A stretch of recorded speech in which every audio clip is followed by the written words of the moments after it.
Wabarakatuh.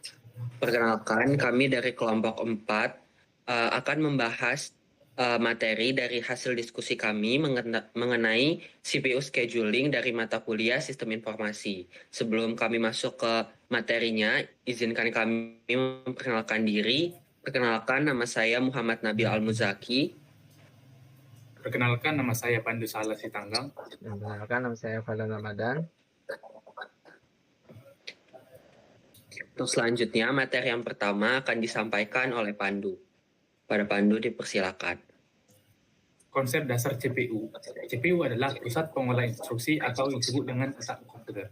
CPU bekerja mengikuti siklus berulang yang disebut sebagai instruction cycle. Ada 4 tahap utama dalam CPU ini. Yang pertama ada fetch untuk mengambil instruksi, decode untuk menerjemahkannya, execute untuk menjalankannya, dan write back untuk menyimpan hasil. Keempat tahap ini terjadi sangat cepat dan berulang terus-menerus agar program bisa berjalan. Selanjutnya ada siklus instruksi tanpa interupsi. Di sini yang pertama, tanpa interupsi. Siklus CPU berjalan berurutan dan teratur. Siklus interupsi tanpa interupsi. Tanpa interupsi, siklus CPU berjalan berurutan dan teratur.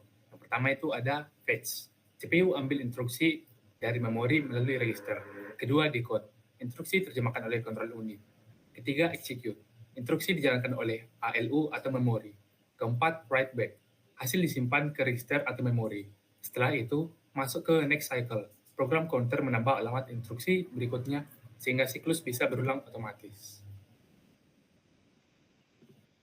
Masalah dalam CPU.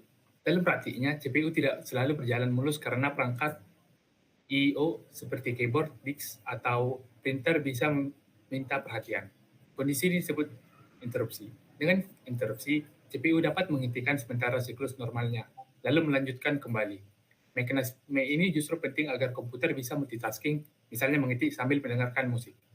Lanjutnya dijelaskan oleh teman saya. Baiklah, untuk selanjutnya yaitu mekanisme interupsi, di mana interupsi itu sendiri yaitu sama dengan sinyal dari perangkat atau CPU sendiri agar menghentikan eksekusi normal. Tujuannya untuk yang pertama, CPU tidak menunggu pasif, mendukung multitasking, dan membuat sistem lebih responsif.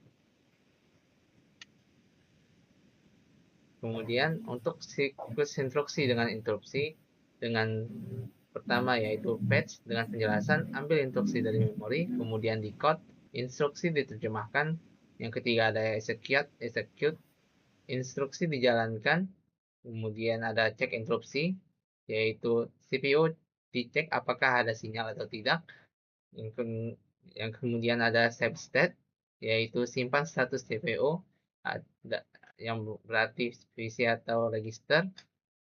Kemudian ada ISR, jalankan interrupt service routine, kemudian ada restore state, status CPU dikembalikan, kemudian lanjutkan CPU kembali ke program utama. Kemudian terdapat perbandingannya yaitu tanpa interupsi, CPU dijalankan instruksi terus, sedangkan dengan interupsi, CPU bisa berhenti sejenak. Tanpa interupsi tidak bisa multitasking, sedangkan dengan interupsi bisa multitasking. Dibandingkan tanpa interupsi, CPU menunggu input atau output. Dengan interupsi, CPU bisa dikerjakan proses lain. Selanjutnya akan dijelaskan oleh teman saya. Selanjutnya terdapat CPU scheduling, di mana CPU scheduling ini merupakan metode untuk menentukan urutan proses dari yang akan dijalankan oleh CPU. Nah, tujuan dari CPU scheduling ini, yang pertama adalah untuk meningkatkan utilitas dari CPU, yang kedua memperpendek waktu tunggu rata-rata, kemudian menyeimbangkan respon dari proses. Selanjutnya terdapat jenis-jenis algoritma yang digunakan. Yang pertama itu ada FCFS, yang kedua ada SJV, priority, round robin, dan yang terakhir multi-level queue. Selanjutnya terdapat contoh perhitungan dari CPU scheduling yang terbagi menjadi beberapa proses. Pada proses pertama itu ada arrival time, yang berarti waktu kedatangan proses ke sistem. Yang kedua ada burst time, yang berarti lama eksekusi CPU yang dibutuhkan oleh proses. Yang ketiga ada waiting time, di mana ini merupakan lama proses waktu di ready queue sebelum dieksekusi. Selanjutnya ada turnaround time, yang di mana itu merupakan total waktu dari kedatangan sampai selesai.